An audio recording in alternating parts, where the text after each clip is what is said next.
ठीक है। तो अभी तक हम लोगों ने क्या देखा, हम लोगों ने सेकेंड ऑर्डर सिस्टम स्टार्ट करा था, और सेकेंड ऑर्डर सिस्टम में हमने उसका ट्रांसफर फंक्शन देखा। ठीक है, उसका ट्रांसफर फंक्शन से हम लोगों ने फिर उसको स्टेप इनपुट दिया, और स्टेप इनपुट के बाद देखा कि जीटा के डिफरेंट डिफरेंट वैल्यूज पे उसका रिस्पॉन्स डिफरेंट डिफरेंट आ रहा है। ठीक है, अब जीटा की वैल्यू जब हम 0 लेते हैं तो अनडैम्प्ड सिस्टम, अनडैम्प्ड रिस्पॉन्स आता है। ठीक है, जीटा की वैल्यू 1 लेते हैं तो क्रिटिकली डैम्प्ड होता है। जीटा की वैल्यू 0 और 1 के बीच में लेते हैं तो अंडर डैम्प्ड होता है, और जीटा की वैल्यू ग्रेटर देन 1 लेते हैं उसके इसमें क्या होता है, ओवर डैम्प्ड होता है। अब पूछो कि जीटा की वैल्यू 0 से कम ले लेंगे तब क्या होगा भाई? 0 से कम का मतलब क्या होगा? 0 से कम का मतलब क्या हुआ? निगेटिव वैल्यू हुआ। और 0 से कम का मतलब निगेटिव वैल्यू हुआ भाई। तो अगर आपने निगेटिव वैल्यू ले लिया, अगर जीटा का वैल्यू आपने निगेटिव ले लिया तो उस केस में क्या होगा? ये देखो, ये वाला चीज आप ध्यान में दे रहे हो। यहाँ पे अगर जीटा की वैल्यू आप निगेटिव ले लोगे तो क्या आ जाएगा? निगेटिव निगेटिव पॉजिटिव हो जाएगा, मतलब जो भी पोल होगा किधर लाई करेगा? इस साइड में लाई करेगा। किस साइड में? जो भी आपका जियोमेगा एक्सिस है, मतलब एस प्लेन है, एस प्लेन के किधर लाइक करेगा? राइट हाफ में लाइक करेगा। मैंने क्या बताया था कि राइट हाफ में जब भी एस प्लेन के कोई चीज कभी भी पोल लाइक करेगा तो सिस्टम क्या होगा? अनस्टेबल सिस्टम होगा। ठीक है ना, तो उसको ना हम लोग निगेटिवली डैम्प सिस्टम भी बोलते हैं। ठीक है ना, निगेटिवली डैम्प मतलब उसमें डैम्पिंग निगेटिव वे में हो रही है। ठीक है ना, मतलब क्या हो रहा है? वो बढ़ रहा होगा। डैम्पिंग का मतलब क्या हो रहा है? कोई फ्लक्चुएशन क्या होता है? कॉम्प्रेस होता है, उसमें फ्लक्चुएशंस क्या होते हैं? कॉम्प्रेस होते हैं, डाई आउट हो जाते हैं। बट निगेटिव डैम्पिंग के केस में क्या होगा? फ्लक्चुएशन और बढ़ने लगेंगे, राइज करने लगेंगे। ठीक है, और कब होगा भाई? जब जीटा की वैल्यू हम 0 से कम लेंगे। देखो यहाँ पे 0 से कम रखोगे तो ए वाला रीजन हो जाएगा वो, राइट हाफ वाला। ठीक है ना, तो इसलिए हमने उसको लिखा नहीं है। बट अगर जीटा की वैल्यू 0 से कम हो रहा है तो उस केस में आपको हमेशा याद रखना है सिस्टम क्या होगा? अनस्टेबल हो जाएगा। और क्या होगा? उसको बोलते हैं निगेटिवली डैम्प सिस्टम। ठीक है, तो आपको याद रखना है चीज। ओके, तो हम लोगों ने सारे केसेस देख लिया, undamped, over damped, critically damped, under damped और निगेटिवली डैम्प्ड। ठीक है ना, तो सारे सिस्टम हम लोग देख लिया। ठीक है, अब हम क्या करते हैं ना कि कुछ चीजें हैं, कुछ नाम है जिनको कुछ पैरामीटर्स हैं कैलकुलेट करेंगे। जैसे बार बार मैं नाम ले रहा था सेटलिंग टाइम का। ठीक है, और भी बहुत सारे टाइम्स हैं, राइज टाइम का नाम ले रहा था। ठीक है, तो इसको हम डिफाइन कैसे करते हैं with respect to second order system. अच्छा, उससे पहले एक बार क्विकली मैं बता देता हूँ आपको कि जो भी प्रैक्टिकल सिस्टम होता है ना, जो भी प्रैक्टिकल सिस्टम होगा आपका, वो क्या होगा? वो हमेशा क्या होगा? अंडर डैम्प्ड सिस्टम होगा। अंडर डैम्प्ड, अंडर डैम्प्ड का ग्राफ याद है आपको? अंडर डैम्प्ड में क्या होता है? देखो, अंडर डैम्प्ड सिस्टम अभी हम लोग देखा था, ये देखो, ये अंडर डैम्प्ड सिस्टम है। ठीक है ना, अब इसका जो ये जो राइज टाइम है ना, ये बहुत कम है। देखो, बहुत जल्दी सबसे पहले ही होता है, मतलब इसका जो राइज टाइम है ना सबसे कम होता है। आपको राइज टाइम जितना कम होगा सिस्टम उतना ही फास्ट होगा।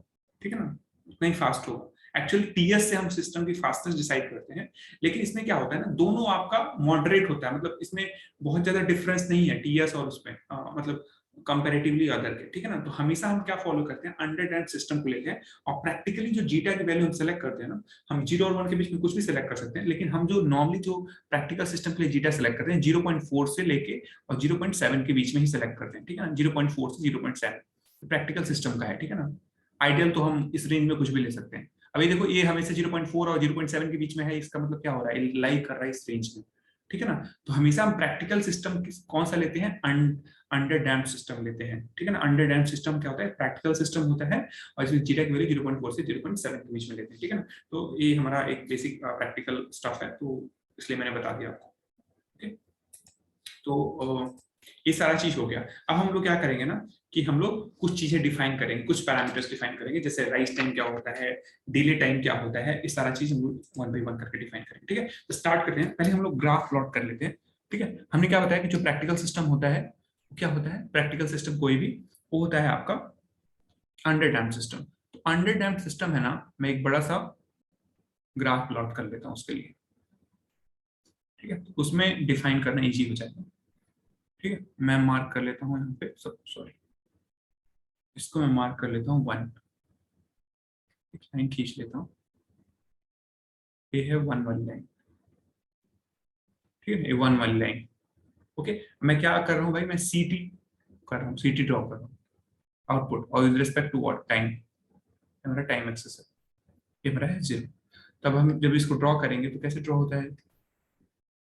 आप सबको पता है कैसे ड्रॉ होता है?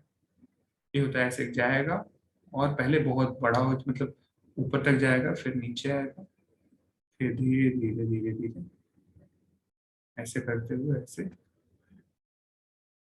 वैसे सेटल्ड हो जाएगा ऐसे करके। ठीक है, ये हमारा क्या है, ये हमारा अंडर डैम्प्ड सिस्टम है। अंडर डैम्प्ड का मतलब 0 और 1 के बीच में जीटा की वैल्यू, ठीक है ना। आप ये ध्यान से देखो तो कुछ ऐसे डिक्रीज एक्सपोनेंशियली क्या हो रहा है, डिक्रीज हो रहा है, देख रहे हो, ऐसे एक्सपोनेंशियली डिक्रीज हो रहा है। ऐसे ही आप इसको भी ऐसे कर सकते हो if you wish to, otherwise there is no need, ऐसे कर दे रहा हूं। ठीक है, अब देखो इसमें हम डिफाइन क्या करते हैं। इसमें हम सबसे पहले मार्क करते हैं ऐसे,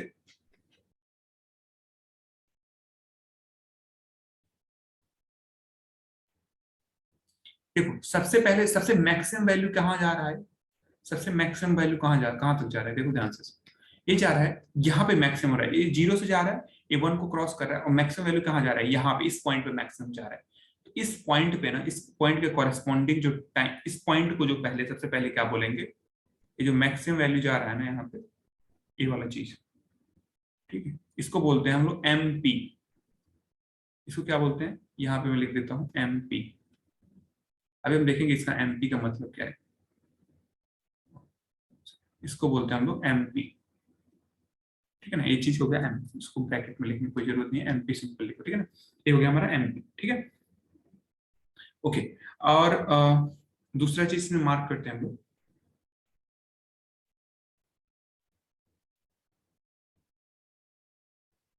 ये जो 0 से लेके जहां 1 तक जाता है ना, 0 से जो 1 तक, या फिर ऐसे एमपी जो है ना, सबसे पहले क्या हो रहा है, एमपी किस टाइम पे आ रहा है, तो टाइम पता करने के लिए मैं नीचे तक ऐसे आ जाऊंगा। देखो एमपी जो है, एमपी क्या है, इसको बोलते हैं पीक ओवरशूट बोलते हैं, अभी हम बताएंगे। तो वो किस टाइम पे जा रहा है, उस टाइम को हम मार्क कर ले रहे हैं, इसको मार्क कर ले रहे हैं, मतलब 0 से लेके वो जो पर्टिकुलर टाइम है, इस वाले को, इसको मार्क कर लेंगे हम लोग, टीपी बोलेंगे, ठीक है ना, टीपी, ठीक है। और ये क्या होगा कि एक यहाँ पे देखो, ये क्या है ना, एक बैंड आएगा, मतलब उसी के बीच में फ्लक्चुएट होता रहेगा, ठीक है ना। तो नॉर्मली अगर हम ब्लेंड मान ले, मतलब +2% जा रहा है या फिर -2% जा रहा है, एक बैंड ए हो सकता है, दूसरा हो सकता है प्लस और -5%, ठीक है ना, दोनों के लिए हम मानेंगे।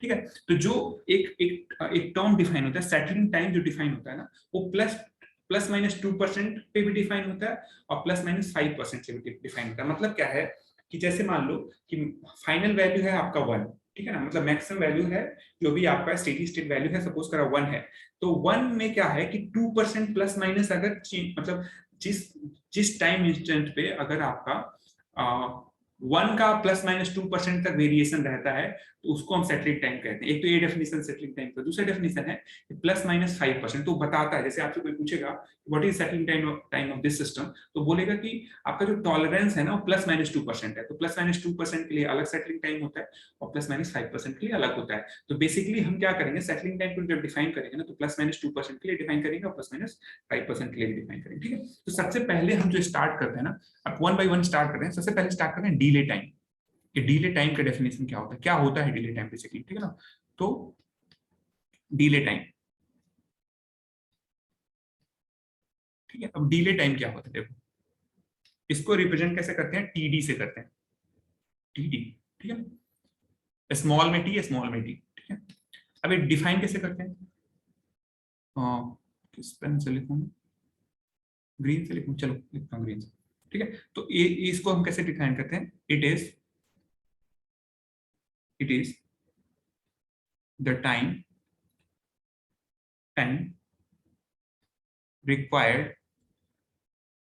required for the response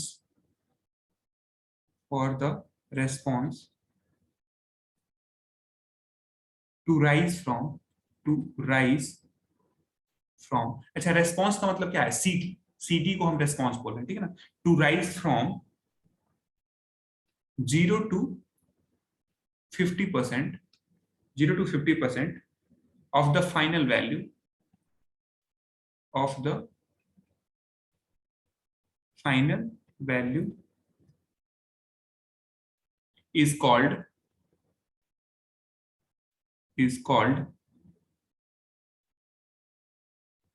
delay time,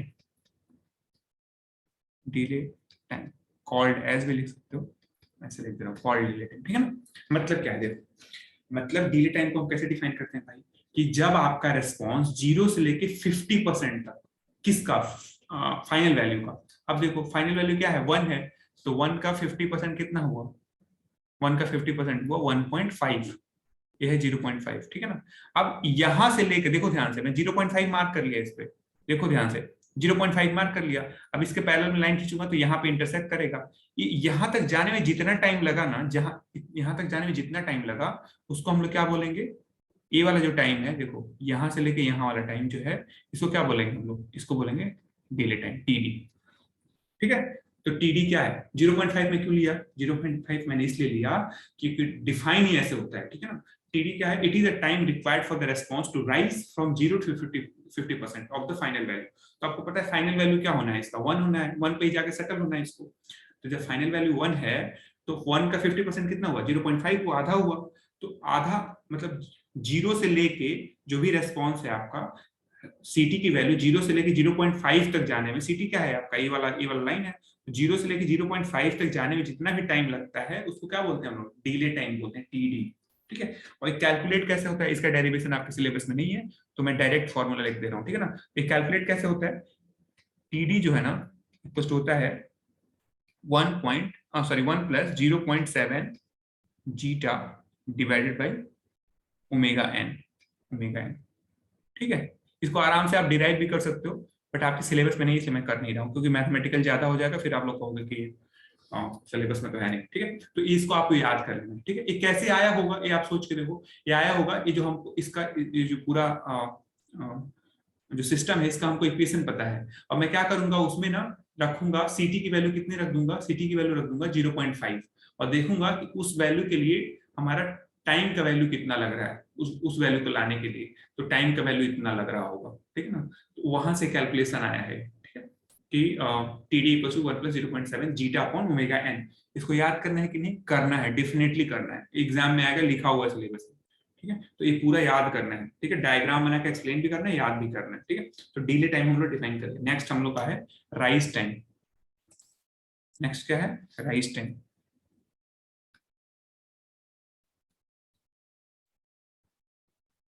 rise time, इसको हम लोग कैसे इंडिकेट करते हैं, टी आर से, टी आर से, ठीक है। इसको डिफाइन करते हैं, किस कलर से करते हैं, चलो इससे करते हैं, ठीक है। तो इसको लिखते हैं, it is the time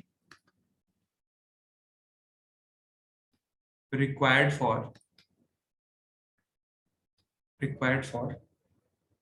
the response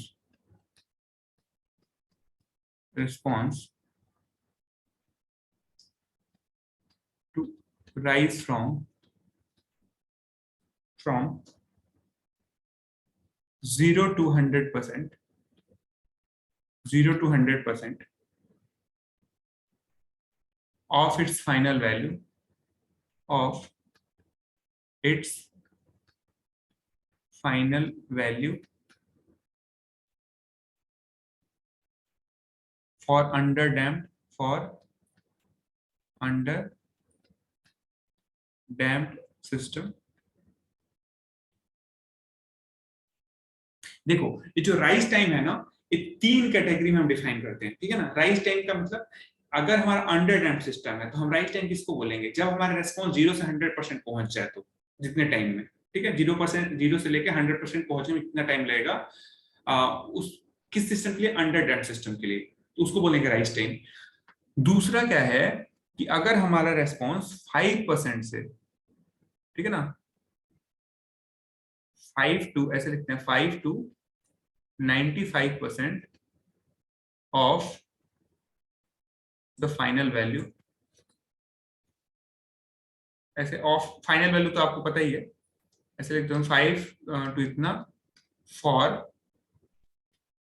एक किसके लिए, 5 to 95% क्रिटिकली डैम्प सिस्टम के लिए, क्रिटिकली डैम्प सिस्टम,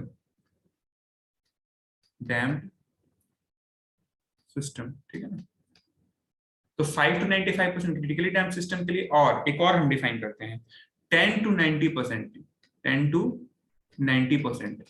ये किसके लिए है? For over damped system, over damped system,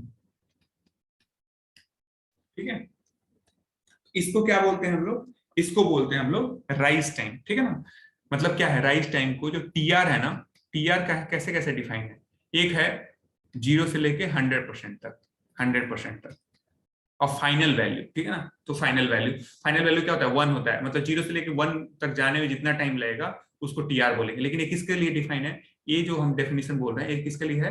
ये है अंडर डैम्ड के लिए, अंडर डैम्ड के लिए, ठीक है, अंडर डैम्ड के लिए।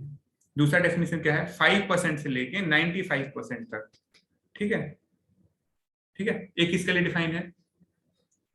जो जी 5% से लेके 95% डिफाइन है, ये है आपका क्रिटिकली डैम्ड के लिए, क्रिटिकली डैम्ड के लिए। और ओवर डैम्ड के लिए क्या डिफाइन है भाई? 10 से लेके 90% तक। ये है आपका, एक 3 डेफिनेशन है एक ही चीज के, अलग अलग सिस्टम का अलग अलग ओवर डैम्ड। अब पूछोगे ऐसा क्यों है? तो ये स्टैंडर्ड बना दिया गया है, ठीक है ना। जैसे मैं मान लो कि बोलूं राइज टाइम इतना है, मैं बोलूं अंडर डैम्प्ड सिस्टम का राइज टाइम इतना है, तो आपको तुरंत समझ में आना चाहिए अच्छा अंडर डैम्प्ड सिस्टम है मतलब 0 से लेकर 100%, ठीक है ना। 0 से लेके 100% जाने में जितना टाइम लग रहा होगा उसी को राइज टाइम बोल रहे हैं, ठीक है। तो ये डिफाइंड है चीजें, तो इसलिए आपको एज इट इज याद करना है, ठीक है। अब इसको फॉर्मूला वाइज कैसे लिखेंगे? टीआर जो होता है ना, टीआर इक्वल टू होता है, राइज टाइम को टीआर में लिख रहा हूँ, ये होता है pi minus cos inverse zeta divided by omega D. ये होता है आपका टी आर, जो राइज टाइम है आपका ये होता है। ओमेगा डी आपको याद होगा, ये क्या होता है? Damping frequency. तो ओमेगा डी यहाँ पे क्या है? ओमेगा डी आपको याद होगा वो क्या होता था? Sorry, omega n under root 1 minus zeta square, ठीक है। तो ये आपको याद होना चाहिए। ये किसकी बात हो रही है? ये बात हो रही है राइज टाइम की बात हो रही है, ठीक है ना। तो अब इसमें राइज टाइम डिफाइन करना हो ना, ये देखो ये किस चीज की बात है? देखो ये कौन सा सिस्टम है? ये हमने जो सिस्टम ड्रॉ करा है भाई, ये है अंडर डैम्प्ड सिस्टम, क्योंकि इसमें जीटा की वैल्यू क्या है? 0 और 1 के बीच में है, तो अंडर डैम्प्ड सिस्टम है। अंडर डैम्प्ड सिस्टम में कैसे डिफाइन करते हैं? 0 से लेके 100% तक जाने में क्या, 0 से लेके 100% तक जाने में जितना भी टाइम लगता है उसको हम क्या बोलते हैं? उसको बोलते हैं हम लोग राइज टाइम। हाँ राइज टाइम, ठीक है ना। तो यहाँ से देखो 100% कहाँ है? वो 100% 1 है। तो देखो यहाँ से लेके ये जो 0 है, इससे लेके 1 तक जाने में, मतलब इस पॉइंट तक जाने में जितना टाइम लगेगा, तो अब इस पॉइंट तक अगर मैं ऐसे नीचे ऐसे ड्रॉ कर दूं लाइन, एक दूसरे कलर यूज कर लेते हैं, कलर ले ले, चलो ये कलर लेते हैं, ठीक है। इस ऐसे एक मैं लाइन ड्रॉ कर लूं, देखो थोड़ा नीचे तक और ड्रॉ कर, ऐसे कर। तो ये जो टाइम है ना, ये जो टाइम है इसको हम लोग क्या बोलेंगे? टी आर बोलेंगे। क्या है? ये राइज टाइम है, ठीक है। ये क्यों हम 0 से लेकर 100% इसमें कंसीडर करें? Because this is under damped system. अगर ओवर डैम्प्ड होता तो उस केस में हम लोग 10 से 90% वाला केस लेते।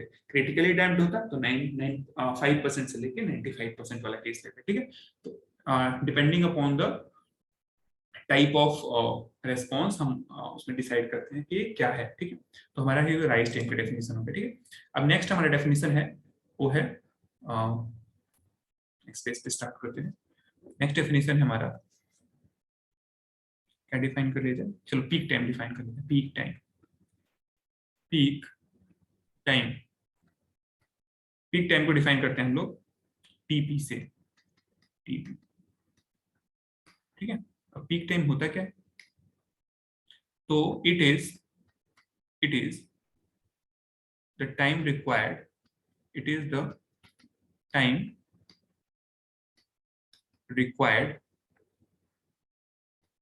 for the system to rise from 0 to peak of the time response, peak of the time response. ठीक है, मतलब जो भी टाइम रेस्पॉन्स का मैक्सिमम वैल्यू होगा ना, ठीक है ना, उस पे पहुंचने में जो भी टाइम लगेगा उसको बोलते हैं हम लोग पीक टाइम। ध्यान से देखो, अगर मैं अंडर डैम्प सिस्टम की बात करूं तो उसका रेस्पॉन्स ऐसे आएगा अंडर डैम्प सिस्टम का। तो पीक कहाँ पे हो जा रहा है, सबसे मैक्सिमम वैल्यू कहाँ पे जा रहा है, यही पॉइंट पे जा रहा है। देखो ध्यान से, यहाँ पे जा रहा है, तो मतलब जीरो से लेके यहाँ तक पहुंचने में जो भी टाइम लगेगा उसको क्या बोलते हैं हम लोग, टीपी बोलते हैं। मैं पहले ही बता दिया था, ठीक है ना, उसको बोलते हैं टीपी। और इसको डिफाइन कैसे करते हैं, मैथमेटिकली कैसे लिखते हैं इसको, इसकी जो वैल्यू होती है ना, वो TP equals to TP equals to होता है n pi upon omega d. अब पूछोगे एन क्या है, तो एन की वैल्यू हो सकती है, यहाँ पे एन जो है ना, एन की वैल्यू हो सकती है 1, 3, 5 एंड सो ऑन। ठीक है ना, ये पीक के लिए, पीक के लिए। ठीक है, देखो एक होता है पीक और एक दूसरा होता है वैली। देखो ये जो मैक्सिमम सबसे ऊंचा वाला जो पॉइंट है पीक हो गया, और ये सबसे नीचे वाला पॉइंट क्या होगा, वैली। तो इसको बोलेंगे फर्स्ट पीक, ये जो फर्स्ट पीक, और इसको बोलेंगे फर्स्ट वैली। इसको बोलेंगे second peak, second valley, third peak, third valley. ठीक है ना, पीक और वैली ये बोला जाता है। ठीक है ना, तो ये जो 1, 3, 5 अगर एन की वैल्यू लेंगे, तो जैसे मान लो हमको फर्स्ट पीक चाहिए तो हम क्या लेंगे, एन की वैल्यू 1 ले लेंगे। ठीक है, ऐसे करके लेंगे। और हम एन की वैल्यू लेंगे 246, 246 एक इसके लिए लेंगे, वैली के लिए लेंगे।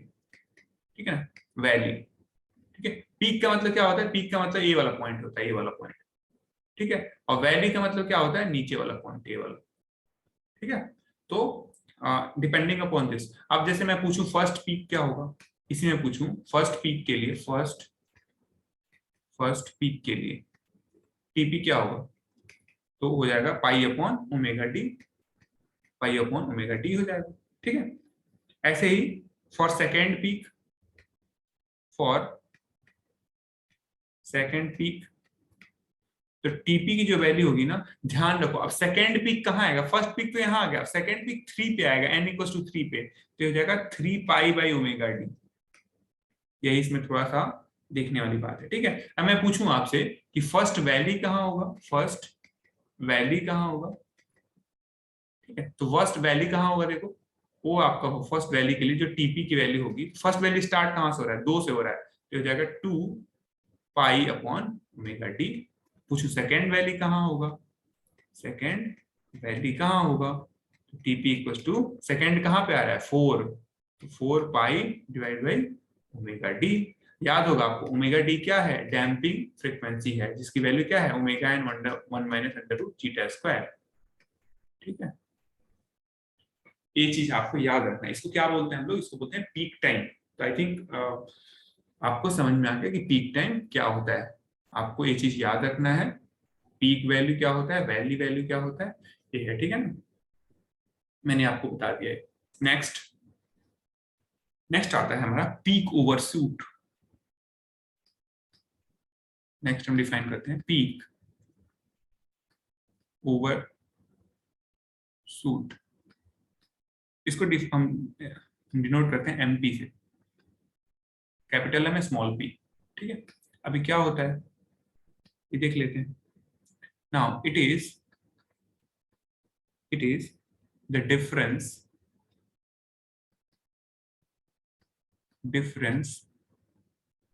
between the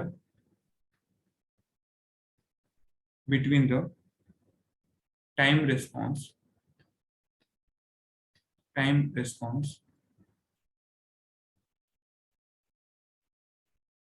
peak to the steady। Time response peak का मतलब क्या है, अभी हम बताएंगे कि टाइम रेस्पॉन्स पीक का मतलब क्या है। It is difference between the time response peak to the steady state value. ठीक है ना, वैल्यू।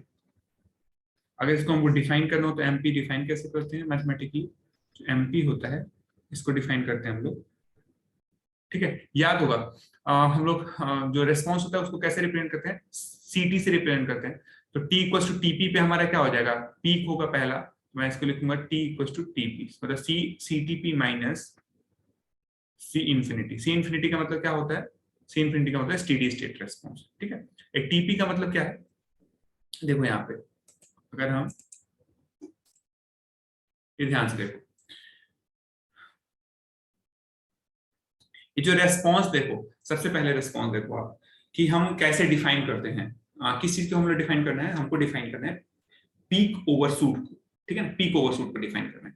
तो पीक ओवरशूट को डिफाइन करने का तरीका क्या है, सबसे पहले कि पहले देखेंगे कि मैक्सिमम वैल्यू कितनी है फर्स्ट पीक पे। जो भी फर्स्ट पीक है, फर्स्ट पीक कहाँ आया है यहाँ पे, ठीक है ना। अब यहाँ पे सीटी की मैक्सिमम वैल्यू कितनी है, सीटी की मैक्सिमम वैल्यू, तो यहाँ पे मान लेता हूं मैं ये जो है यहाँ पे जो मैक्सिमम वैल्यू कितनी है, ठीक है ना, जितनी भी हो मैक्सिमम वैल्यू, ठीक है, उसमें से मैं क्या करूंगा, उसमें से 1 को घटा दूंगा, ठीक है ना। अब जो सीटी की जो मैक्सिमम वैल्यू होगी, ध्यान से देखो, वो क्या जितनी भी होगी उसमें से मैं क्या करूंगा, इस 1 को घटा दूंगा। तो 1 को अगर घटा दूंगा इसमें से तो कितना बचेगा, यही वाला पोर्शन बचेगा, ये वाला। इसी को हम लोग क्या बोलते हैं, पीक ओवरशूट। समझो ध्यान से, 1 को क्यों घटा रहे हैं, क्योंकि 1 का मतलब क्या है, स्टेडी स्टेट वैल्यू, और डिफिनेशन ही क्या कहता है कि जो भी मैक्सिमम, जो भी आपका पीक ओवरशूट होगा, क्या होगा कि जो भी पीक रेस्पॉन्स होगा उसमें से हम क्या घटाएंगे, स्टेडी स्टेट की वैल्यू घटा देंगे, ठीक है ना। तो पीक रेस्पॉन्स क्या है, पीक रेस्पॉन्स यहां से लेके यहां तक है, यहां से लेके यहां तक है पूरा पीक रेस्पॉन्स। और इसमें से मैं क्या कह रहा हूं कि मैं 1 घटा दूंगा, तो 1 घटाऊंगा तो क्या बचेगा, केवल ऊपर वाला पोर्शन बचेगा।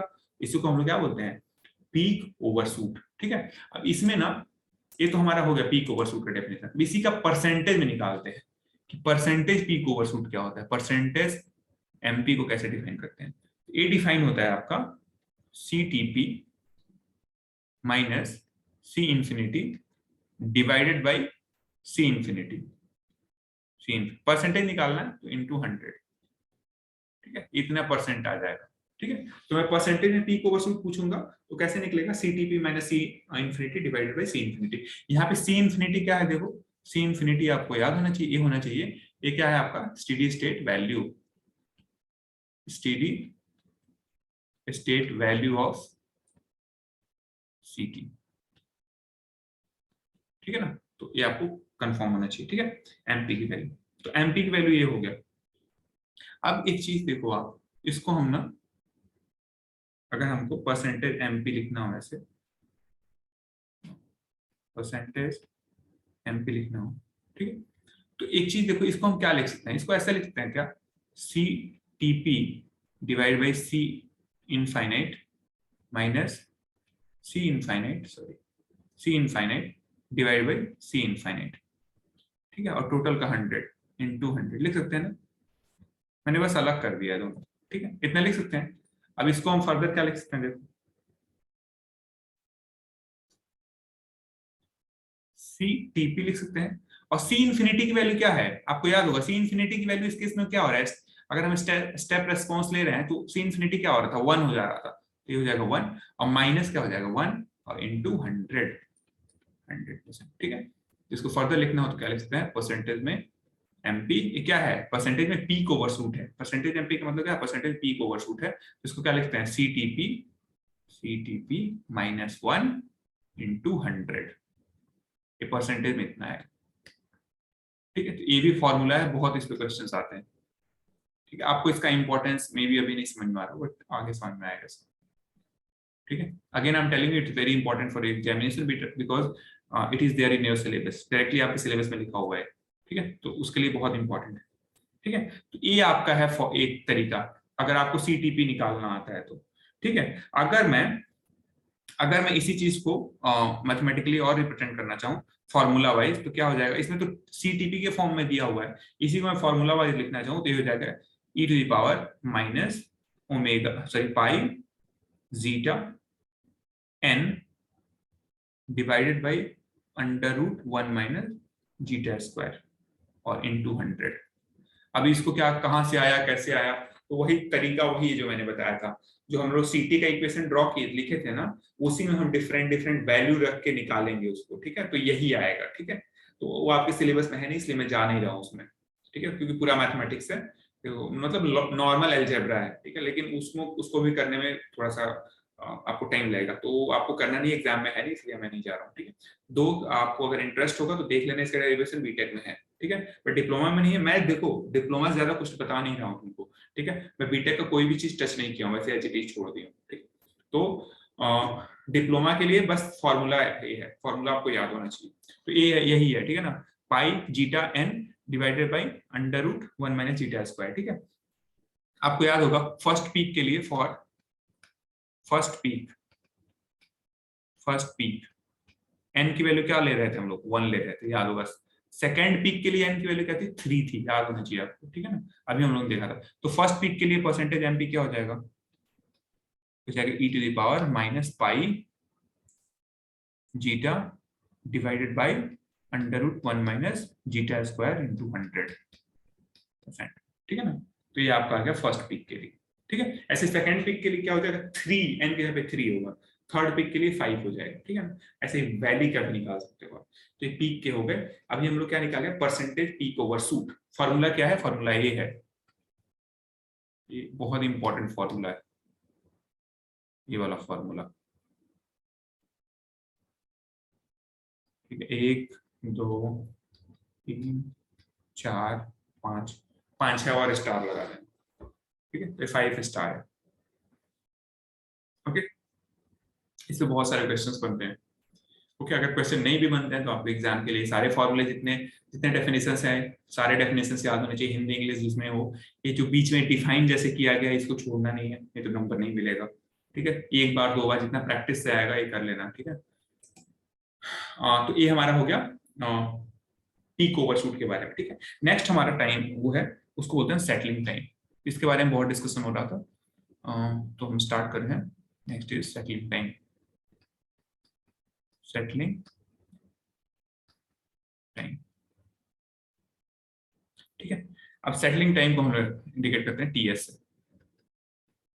ठीक है। अब सेटलिंग टाइम को डिफाइन कैसे करते हैं ये देख लेते हैं। कौन सा पेन ले, ये वाला लेते हैं, ठीक। तो सेटलिंग टाइम क्या होता है, so basically it is the time required for the response to rise from 0 to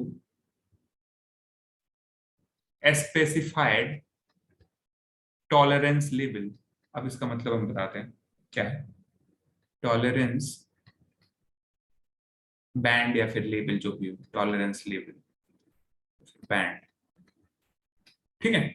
मैंने क्या बताया था कि सेटलिंग टाइम का क्या है, देखो सेटलिंग टाइम का मतलब ये होता है कि सेटल हो जाए सिस्टम, ठीक। कोई सिस्टम है, अब वो आउटपुट दे रहा है मान लो, ठीक है। अब आउटपुट में मैंने क्या बताया था, दो चीजें हमेशा होती है, एक होता है ट्रांजिएंट, एक होता है स्टेडी स्टेट, ठीक है ना। तो स्टेडी स्टेट क्या होते हैं, जब सेटल्ड हो जाता है सिस्टम उसको स्टेडी स्टेट बोलते हैं, ठीक है। अब सेटल्ड कितने देर में हो रहा है, ठीक है ना, सेटल्ड कितनी देर में हो रहा है, उसी को हमको मेजर करना है, ठीक है। तो अब कैसे मैं मेजर करूंगा, मान लो कोई सिस्टम है, उसका स्टेडी स्टेट वैल्यू है 1, मान लेते हैं उसका, मतलब वो फाइनली जाके कहाँ होगा, 1 पे सेटल होगा। लेकिन ना, मतलब फाइनल वैल्यू उसका 1 है, लेकिन मैं अगर डिफाइन करूंगा सेटलिंग टाइम, तो उसमें हम टॉलरेंस बैंड डिफाइन करते हैं। जैसे मान लो कि मैं ये कहूंगा कि मेरा सिस्टम भले 1 ना हुआ हो, 0.98 ही हुआ हो, उस टाइम में मैं क्या मान लूंगा कि चलो सेटल्ड हो गया मेरा सिस्टम, ठीक है। या फिर मैं ये भी मान लूंगा कि 1.02 भी हुआ हो तब भी हमारा सिस्टम सेटल्ड हुआ, मतलब प्लस माइनस 2% का वेरिएशन अगर होगा ना, तब भी मैं सेटल्ड ही मान लूंगा, ठीक है। तो ऐसे हम सेटलिंग टाइम को डिफाइन करते हैं। सेटलिंग का मतलब क्या हुआ, सेटल हो गया सिस्टम, ठीक है ना, मतलब वो स्टेडी स्टेट रेस्पॉन्स की तरफ अप्रोच कर रहा है मेनली, ठीक है ना, वहां के आसपास पहुंच गया। तो नॉर्मली हम दो तरीके से दो बैंड डिफाइन करते हैं, एक होता है हमारा 2% टॉलरेंस, 2% प्लस माइनस 2% के लिए, ठीक है ना। प्लस माइनस 2% जो सेटलिंग टाइम होता है ना, इसके लिए जो टीएस होता है वो होता है 3 टाउ, जो होता है 3 टाउ, मतलब 3 टाइम कांस्टेंट। अगर 3 टाइम कांस्टेंट का जो टाइम होगा, तो वो किसके कॉरेस्पॉन्डिंग होगा, प्लस माइनस 2% टॉलरेंस के कॉरेस्पॉन्डिंग होगा। अभी हम इसको समझाएंगे थोड़ा सा और इसमें करके। अब टाउ का मतलब टाइम कांस्टेंट क्या होता है, जीटा ओमेगा एन होता है, ठीक है ना। तो इसको हम लिख सकते हैं टाउ का मतलब होता है जीटा ओमेगा एन, ठीक है ना। टाउ टाइम कांस्टेंट क्या होता है, ये होता है 1 upon zeta omega n. Zeta omega n 1 upon zeta omega n होता है टाउ। टाउ का होता है टाइम कांस्टेंट, ठीक है। तो एक ऐसे ही मैं आई एम रियली सॉरी, ये 2% नहीं, ये 5% होगा। इसको हमें, ये 2% नहीं होगा, ये 5% के लिए होगा, ठीक है। तो अगर टॉलरेंस बैंड 5% है, उस केस में हम क्या सेटलिंग टाइम कैसे डिफाइन करते हैं, 3 टाउ से डिफाइन करते हैं, ठीक है ना। ऐसे ही हमारा अगर टॉलरेंस बैंड ±2% है, उस केस में हम टीएस कैसे डिफाइन करते हैं, उस केस में टीएस डिफाइन करते हैं 4 टाउ। मतलब ज्यादा टाइम लगेगा क्योंकि और आप ज्यादा एक्यूरेट जा रहे हो, तो 4 टाउ का मतलब क्या हो जाएगा, 4/जीटा ओमेगा एन, ठीक है। ऐसे ही अगर 0% में मान लूं कि एकदम नहीं भाई, कोई टॉलरेंस नहीं, एकदम स्टेडी स्टेट वैल्यू, तो टीएस की वैल्यू क्या लेते हैं, नॉर्मली 5 टाउ ले लेते हैं, मतलब 5/जीटा ओमेगा एन, ठीक है। ये होता है, ठीक है। डिफॉल्ट में मान लो दिया ही नहीं है, दिया ही नहीं है कि कितना है, तो बाय डिफॉल्ट वैल्यू कौन सा लोगे आप, 2% वाला लोगे, ठीक है ना। ये जो वैल्यू है ना, ये डिफॉल्ट है, ठीक है। जैसे मान लो आप, मैंने आपको कोई सिस्टम दे दिया और पूछा कि what is the settling time of this system, without giving कि कौन सा टॉलरेंस बैंड में, तो आप कौन सा फॉर्मूला लगाओगे, टीएस इक्वल्स टू 4/जीटा ओमेगा एन, ठीक है। तो यहां से आप डायरेक्टली निकाल दोगे सेटलिंग टाइम, ठीक है। अब जैसे देखो, अब सेटलिंग टाइम मैं पूछूं आपसे, देखो जैसे ए वाला है, ठीक है ना। अब देखो, आपको पता है कि जो प्लस माइनस 2% होगा ना, देखो 1 सेकंड, इसको थोड़ा सा इसको हटाते हैं। ये देखो, +-5% यहाँ पे होगा, यहाँ पे कहीं होगा, मान लो सॉरी, तो +-5% होगा ना, वो कहीं यहाँ पे होगा, यहाँ पे इस पॉइंट पे होगा, ठीक है ना। ये होगा आपका +-5% वाला। ए अब जीरो से लेके यहां से यहां तक पहुंचने में, ये जो पूरा टाइम है, ये जो पूरा टाइम है यहां से यहां तक पहुंचने में, इसको आप सेटलिंग टाइम डिफाइन कर सकते हो, टीएस। एक दो तरीका ये है, लेकिन इसका टॉलरेंस क्या है, 0.5%, ठीक है।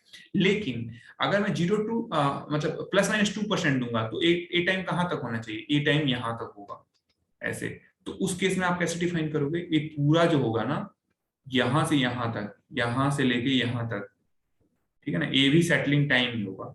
लेकिन ये किसके लिए होगा, ये होगा +-2% टॉलरेंस के लिए, और ये होगा +-5% के लिए होगा। ऐसे में जीरो करूंगा तो थोड़ा और जाएगा, ठीक है। तो ऐसे हम डिफाइन करते हैं what settling time of any system, right. So it's very important, और ये आपको याद होना चाहिए सेटलिंग टाइम कैसे हम निकालते हैं किसी भी सिस्टम का, ठीक है। तो 5% के लिए 3/जीटा ओमेगा एन, 2% के लिए 4/जीटा ओमेगा एन, 0% के लिए मतलब बोलूं कि नहीं सेटलिंग टाइम एकदम हमको 0%, बिल्कुल भी मेरे को टॉलरेंस नहीं चाहिए, इन दैट केस 5 टाउ अगर ले लोगे तो आपका सेटलिंग टाइम अचीव हो जाएगा, ठीक है। तो ये हमारा कुछ वो है जिनके डेफिनेशंस हैं कि कैसे ये होता है, ठीक है। ओके, सो एक बार हम लोग सिलेबस क्विकली रिकॉल कर लेते हैं कि सिलेबस में क्या है। 1 सेकेंड जरा मैं आपको दिखा दूं,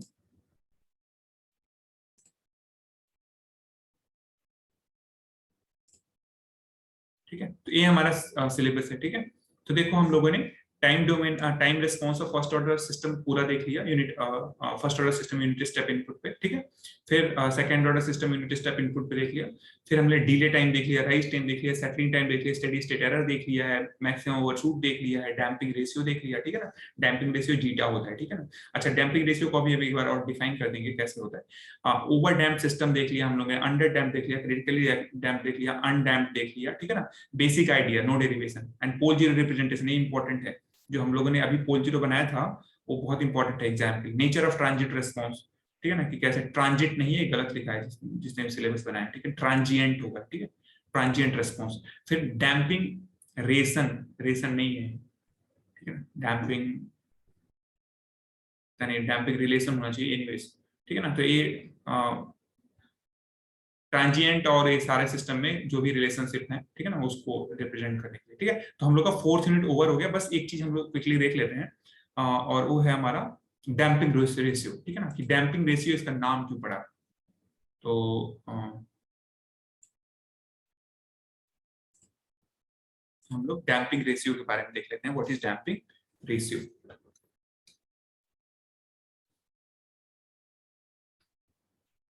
डैम्पिंग रेशियो, ठीक है ना। तो ये जो बेसिकली डैम्पिंग रेशियो का मतलब क्या होता है कि the ratio between the actual damping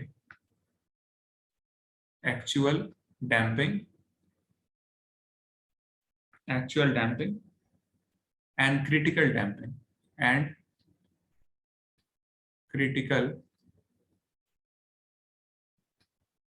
damping is known as damping ratio, ठीक है ना।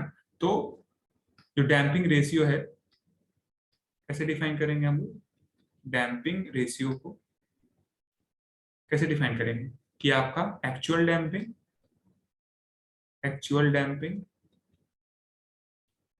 ठीक है ना, और divided by critical damping, critical damping. अब जो एक्चुअल डैम्पिंग है ना, एक्चुअल डैम्पिंग को हम कैसे डिफाइन करते हैं? देखो, एक्चुअल डैम्पिंग को हम डिफाइन करते हैं जीटा ओमेगा एन से, ठीक है ना। एक्चुअल डैम्पिंग को हम डिफाइन करते हैं जीटा ओमेगा एन से, जिसको डैम्पिंग फैक्टर भी बोला जाता है, और डिवाइडेड बाय क्रिटिकल जो डैम्पिंग होता है ना, वो होता है ओमेगा एन, ठीक है ना। तो आप देखो दोनों को डिवाइड करोगे क्या आएगा? हमारा जीटा ही आएगा, और इसी को क्या बोलते हैं? डैम्पिंग रेशियो, ठीक है। तो ये डैम्पिंग रेशियो का डेफिनेशन है कि कहां से डैम्पिंग रेशियो आ रहा है। ओके, तो एक्चुअल डैम्पिंग का मतलब क्या है ना, जो एक्चुअल डैम्पिंग होता है ना, उसका और क्रिटिकल डैम्पिंग का रेशियो, ठीक है। अच्छा, अब एक्चुअल डैम्पिंग में ही, जैसे क्रिटिकल डैम्पिंग में क्या होगा, याद होता था आपको, क्रिटिकल जो भी हम डैम्पिंग डिफाइन करते हैं, ठीक है, डैम्पिंग जो फैक्टर होता है तो जीटा ओमेगा एन, क्लियर, जिसको बोलते हैं हम लोग एक्चुअल डैम्पिंग, ठीक है। तो ये जीटा ओमेगा एन आपका एक्चुअल डैम्पिंग हो गया। क्रिटिकल डैम्पिंग आपको याद होगा, थोड़ा सा भी याद करो, क्रिटिकल डैम्पिंग में क्या हो रहा था? जीटा की वैल्यू 1 हो जा रही थी, तो जब जीटा की वैल्यू भाई 1 रखोगे तो ये ओमेगा एन ही बचेगा ना। क्रिटिकल डैम्पिंग में क्या होगा? जो डैम्पिंग हम डिफाइन करते हैं किससे डिफाइन करते हैं? जीटा ओमेगा एन से। इसको आप एक्चुअल डैम्पिंग बोलो या डैम्पिंग फैक्टर बोलो, ठीक है ना। इसको डैम्पिंग फैक्टर बोलो या फिर एक्चुअल डैम्पिंग बोलो, ठीक है ना। इन दोनों चीज बोल सकते हो जीटा ओमेगा एन को। अब मैं क्या बोलता हूँ, damping ratio is the ratio between actual damping to the critical damping. और क्रिटिकल डैम्पिंग में भाई जब क्रिटिकल टर्म ऐड हो गया, मतलब जीटा की वैल्यू क्या हो गई? 1 हो गई, तो 1 हो गई तो क्या हो जाएगा? ओमेगा एन बचेगा, और जीटा ओमेगा एन और ओमेगा एन का रेशियो क्या होता है? डैम्पिंग रेशियो होता है, जो कि क्या होता है, दोनों का zeta omega n divided by omega n करो, क्या आएगा? जीटा आएगा। तो इसको क्या बोलते हैं हम लोग? डैम्पिंग रेशियो, ठीक है, बस दैट्स इट, यही डेफिनेशन है इसका, ठीक है। तो ये सारा हम लोगों ने सिस्टम देखा, second order system, first order system, ये सारे डेफिनेशन, सारे इक्वेशंस ट्राई करना, सारे मेमोराइज हो जाए, ठीक है ना। मैक्सिमम चीजें जो मेमोराइज करना है मैंने आपको बता दिया है कि ये चीजें इंपॉर्टेंट है, ओके, ठीक है। तो अब नेक्स्ट टर्न पे हम लोग स्टेबिलिटी के बारे में देखेंगे, ओके। तो इसको हम ओवर करते हैं, ओके, थैंक यू।